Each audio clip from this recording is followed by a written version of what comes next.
Allah wate bulan molo tanyo makan duri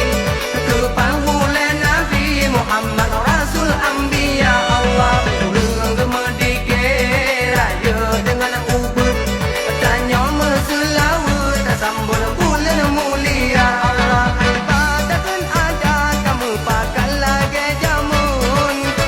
pada lukan pano ikan gebri umpun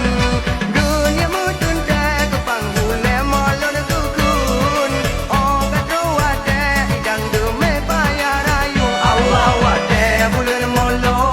tanyo makan duri ke panggule Nabi Muhammad Rasul Anbiya